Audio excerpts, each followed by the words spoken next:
Hello, friend. I'm Kerry Pharr. Thank you for joining me on In Your Corner Live. So, I'm here today to tell stories out of my new book, a boxing, a boxer, a boxing trainer's tales from Ali to Holyfield. On the front cover, you see a picture of me and Evander, and on the back, there's a picture of Muhammad Ali and me when we were both young, in shape, and good looking. Times have changed, I can tell you that. Anyway, the book says that Kerry Pharr has met, known, mentored, coached, and lived alongside many of the greats in the field of competitive boxing. So today, the story that I'm going to tell you is about how the legendary boxer Tommy Hearns ended up fighting the Bull. And the Bull is Ken the Bull Atkin, one of my boxers. And I want to tell you that story today. But if you would like to get this book, I've placed a link below that, where you can go to my ministry website. Well, first of all, you can go to Amazon and buy it for $15. Or if you'd like to get it from me, go to the link below and click on it, and it'll take you to our website ministry page. Give a gift of any amount to our website, and I'll send you an autographed picture of this book. I've also done a documentary with Evander Holyfield and another documentary called Fight the Good Fight with 8 or 10 other champion boxers, and you can watch those free on our Rumble channel. I put the Rumble channel link in the comments section over here. I hope you can see that. But anyway, thank you for watching, and I want to tell you the story about, and I'll give more detail telling the story here, but I want to tell you the story about how Tommy Hitman Hearns ended up fighting Ken the Bull Atkin. It was years and years ago. I think it was 1992 when I think it was Jim Waldrop, who was a boxing matchmaker out of Florida that we'd worked with, that called me and said that Harold Smith was looking for an opponent for the great, legendary Thomas Hitman Hearns. And an opponent is somebody they usually bring in, to give the guy some work. And he was getting ready to fight Virgil Hill for the Cruiserweight Championship of the world. And he wanted my guy, a patsy, to fight his guy. And my fighter, Ken Atkin, had very limited amateur experience, I think 10 or 12 fights. And, it only had about 9 professional fights. But what they didn't realize was that he was extremely tough, had a will of iron, and, had a good chin, and he could fight, and he wasn't afraid to fight, and he wasn't afraid of anybody. He, in fact, is probably one of the most fearless people that I have ever known. He was a police officer for most of his life. So anyway, Waldrop calls me and he says, look, Harold Smith is looking for somebody to fight Tommy Hearns in Hawaii in Aloha Stadium there in Honolulu. Now, none of us, had ever been to Hawaii. So, man, Ken would fight man or beast anyway, but he was willing to go to Hawaii to fight Tommy. He was just chomping at the bit for that. But he only had about 9 professional fights, and I don't know, he was 9-3 or 9-4 or something like that. So Waldrop says, "I'm gonna put you in touch with Harold Smith," and so he puts me in touch with Harold. And Harold said, "Now you're not going to bring your guy out here and upset my guy." And I said, "Harold, you know that's not going to happen." And I was trying to play, the softy as much as I could, and and we were going to do everything we could to get ready and win that fight. And so anyway, he said, "Well, look, I need you to get Atkin 3 or 4 fights." It was in the middle of the winter, and they weren't fighting, I think, until April. So it was January or something like that. So we bounced around the South, went to Atlanta, went to Chattanooga, went 3 or 4 places, and got Ken up to 12 wins and 3 or 4 losses, whatever the case was. And so we had this fight secured. Now, Harold Smith was a guy that I loved, but he was an infamous character. He had worked for Wells Fargo before he became a boxing promoter, and somehow had embezzled $4 million from Wells Fargo. And then he started becoming a boxing promoter and promoted some of the biggest names in professional boxing using Wells Fargo's money. So he went to prison for a couple of years, and when he got out, he was working with the legendary Tommy Hearns. And so he put this fight together for us, and we got to know each other fairly well. And he was originally from Huntsville, Alabama, which was an hour and a half, or is an hour and a half, south of where we lived in Nashville, Tennessee.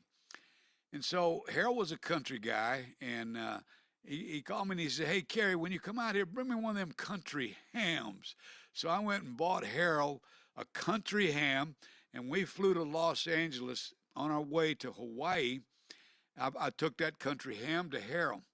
Well, leading up to the fight, what we did was Ken, was tough as nails, but didn't have the experience of anybody like a Tommy Hearns. But he started running 8 and 10 miles a day, and we started getting him, about, 10, 12 rounds of sparring every day. He was sparring with Buddy West, who was, a little over 6 foot tall, and Buddy had been a national champion, featherweight, real tall, tremendous boxer. And then Keith McKnight was just a kid then, 17 or 18 years of age. He became a top 10 contender later. He was 6'6". So we put these two guys in with Ken every day. And Diamond Jim McDonald happened to be in town. And he said, when I'd worked with Jim on 2 or 3 fights, went to Africa with him to fight Sugar Boy Malinga. And he said, Kerry, he said, when you're training Ken, you need to work with him on the shoulder roll, which is a technique that they use in Detroit, where basically when somebody punches, you roll the shoulder and get underneath either the jab or the right hand. And so we worked with Ken on that for weeks, dropping underneath the punches and stuff. And so Ken got in incredible condition. I think he was supposed to weigh like 175. And when we got to the weigh-in in Hawaii, he weighed 167 3/4, and Tommy was actually overweight. But so, when we left Nashville, Tennessee, getting ready to go fight the great Hearns, Harold Smith didn't have the money secured to do the fight yet. All of that money that he had gotten from Wells Fargo was long gone because he'd been in prison. Well, he left us in a hotel in Los Angeles for a couple of days while he was trying to secure funding in Hawaii for this fight. And he ended up finding an accountant over there. I cannot remember what his name was, but I think the man was originally from Europe, and Harold talked him into funding that boxing match. And so we get there, and he did it as a benefit. That was during the Iraq War. And so we get there, and there's Tommy Hearns, there's Milt McCrory, and all of these guys from Detroit. I think they brought down Arthel Lawhorn and all of their wives, and Harold had paid for all of it. Well, Harold didn't. The local promoter who had come up with all this money paid for it. But we're staying in this beautiful resort, and we'd never been to Hawaii. So Harold rented a van, and he said, "Kerry," he says, "I want you to drive the van." So my guy, Ken Atkin, and Keith McKnight were with us. We'd slip off to the North Shore on Hawaii and have a good time, and then I'd come back, and Harold was calling like crazy, "Kerry, I need you to take Tommy Hearns and the guys to the gym." So I would go drive, Hearns and McCrory, and I don't know, there were 2 or 3 other fighters from Detroit. I don't remember who all were there, but McCrory and Hearns were both champions. And so I would drive those guys to the gym and then drive my guys. And we had such an amazing time and leading up to the fight. And I remember on the day of the fight, and Ken was absolutely fearless, the movie Dancing with Wolves with Kevin Costner had just come out. And we were in this hotel, and, it was one of the first times when you could rent a movie in the hotel. So we watched Dancing with Wolves until it was time to go fight Hearns. So anyway, we show up at Aloha Stadium in Hawaii, which is a football stadium right there by the World War II Pearl Harbor bombing, right there by the monument. And so we show up at the arena, and we get ready, and Ken and I and Keith McKnight go into the ring, and it's a beautiful afternoon. We're in an open football stadium, and there's not a gigantic crowd, maybe a couple thousand people there, because Harold was doing it for a benefit, supposedly, for the Iraqi soldiers that were stationed there. Well, we get into the ring, and you know, all of a sudden we hear loud music, and there's this entourage of about 20 people. It was Tommy Hearns and his guys running towards the boxing ring, and I want to tell you, they were hollering and screaming and shouting and looking at us, glaring at us, you know, trying to intimidate us, and it was extremely intimidating to me. So these guys climb into the ring, and I mean, there's 20 of them. And Tommy Hearns is dancing around the ring, and he looked like a maestro. He looked like like the great champion that he was. And so I'm standing there, and I'm thinking, oh my goodness, I hope I don't get my friend, my buddy, my boxer, Ken the Bull Atkin, and I hope I don't get him hurt. And so while I'm standing there just, you know, frozen in fear for him, he looks at me with a smile and says, "What? Is that supposed to scare me?" Did not bother him in the very least. So the bell rings, and I told Ken just before the bell rang, I said, "You've got 10 seconds to get on his chest." So Atkin ran out there, and Tommy starts firing this jab. I mean, 100,000 miles an hour. He had an incredibly fast jab, and he popped Ken with the first couple of them, and very quickly Ken adjusted to it and started getting underneath that jab of his, and Ken started fighting him, you know, and pushing him into the ropes and banging him up as best he could because Tommy was such a great champion. And somewhere towards the middle of the first round, I heard Carlos Palomino, who had been the world champion. He was the commentator for the fight, and I could hear him at ringside. Said, "Man, Atkin just hit Hearns with a great right hand. He doesn't think he's an opponent." And so Ken was, you know, had been a wrestler, and so he grabbed Hearns and he, you know, wrestled Hearns into the corner. And he was trying to throw punches, and he was doing pretty good. Then all of a sudden, Tommy Hearns his head was on this side of Ken, and he just made this spectacular boxing move. He slid his head over here to this side, then slid his head back here, and I mean threw 3 of the hardest left hooks to the body I'd ever seen anybody get hit with. And you would have thought that it would have crippled most any, you know, boxer. Ken was in such good shape it didn't faze him. So Ken boxed him fairly evenly into the third round. And into the third round, we've looked back at the film, we can't even see where the punch came from. It could have been an elbow, it could have been anything. Ken suffered a severe gash I guess it was over his right eye, and it was very severe. So the doctor stopped the fight, and my guy lost on a technical knockout, and you know, and no shame in losing to a legend like Tommy Hearns.